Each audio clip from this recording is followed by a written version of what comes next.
Hi, and welcome to the very first Complete Rider motorcycle review.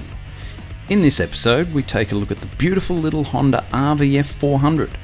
I'll show you some of the features that make this bike so much fun to ride, and then I'll give it a review. What's a review, I hear you say? Well, we'll rev up the tacho and give it a completely 100% biased and unscientific score. Sort of like this.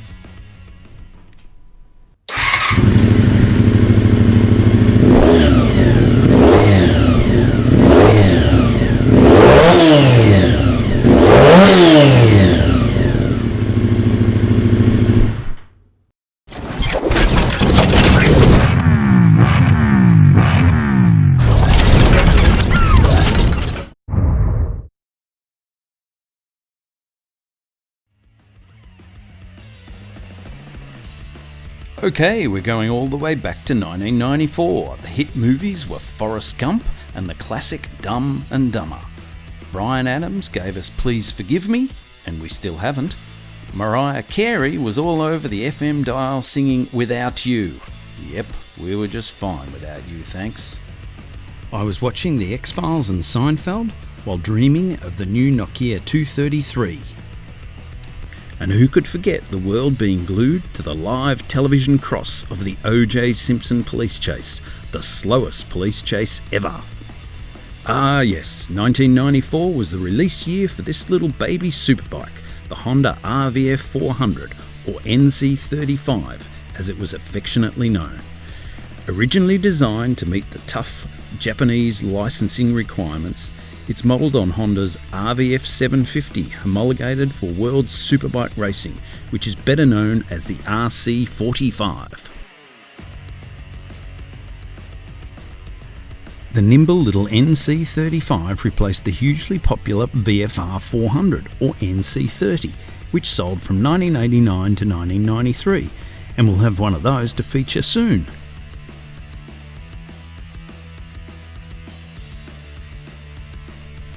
There were a number of mechanical and cosmetic changes between them, like slightly revised engine timing and carbies.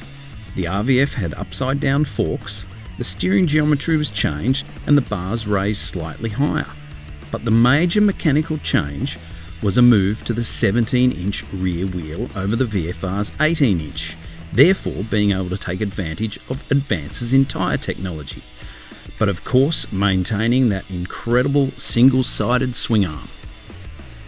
The RVF also went to an exhaust system that allowed for a simple bolt-on, bolt-off muffler change over the VFR's welded one.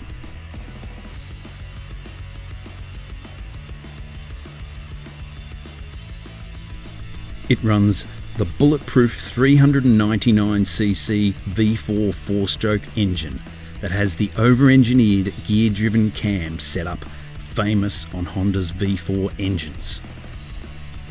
Making about 50 brake horsepower at 13,000 revs. The bike has a dry weight of 165 kilograms or just under 365 pounds. Compare that to Honda's 1994 Fireblade at 124 brake horsepower and 185 kilograms. You can see it's not crazy quick, but it's quick enough to do a 12.5 second quarter mile and a top speed of nearly 220 kilometers an hour or 136 miles per hour. Yeah, you can still lose your license, but you won't end up as Bubba's bitch in jail. It's got an 18-litre tank, or 4 3/4 gallons, which will get you around about 250 k's or 155 miles. But your arse will know it if you've done that in one session. On that, the seat height is about 780mm or 30 3/4 inches, with a peg seat bar triangle being more than comfortable for this 5'10" guy. Cosmetically, I reckon there's still a hot looking bike. From the fox eye headlights to the 90s colour and sticker design, the no BS race style instruments and seat, and of course the race look but do nothing air ducts all still resonate today, but the piece de resistance has to be that beautiful single-sided swing arm. It blew my mind many years ago when I first saw one on an RC30, and it still gets me to this day. For the 1996 model year, there was a slight colour change with a yellow RVF logo and more purple instead of red. It's not just a great little bike to ride, but it's a great bike to look at as well. This is actually my bike. I've owned it for about 10 years. I purchased it off a lady I met at, of all places, an antenatal class.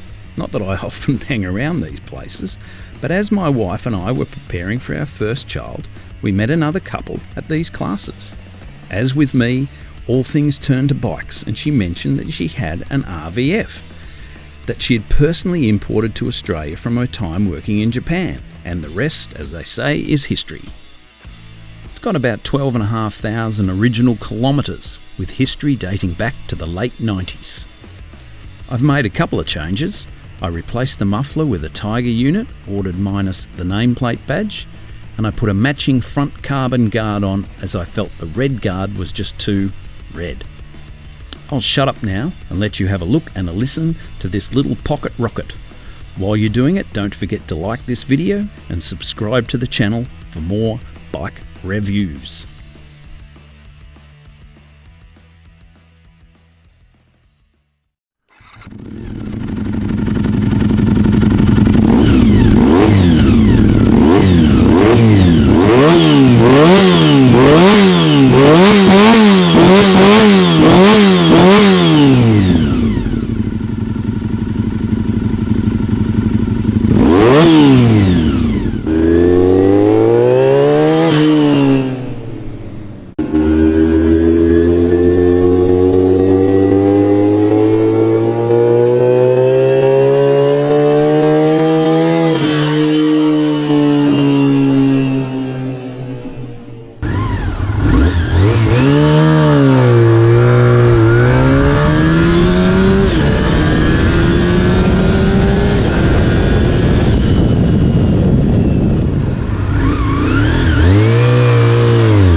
So now it's time to start it up and give it a rev view.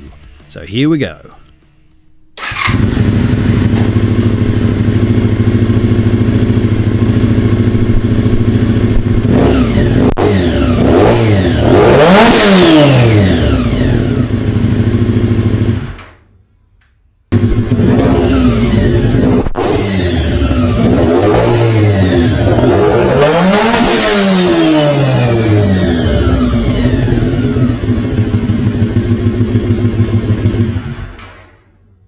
Well, that looked like 13.5 grand to me.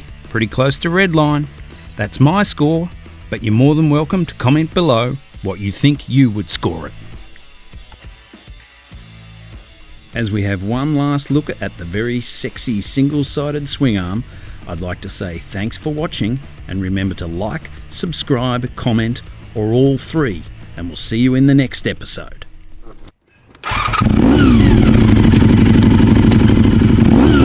Oh,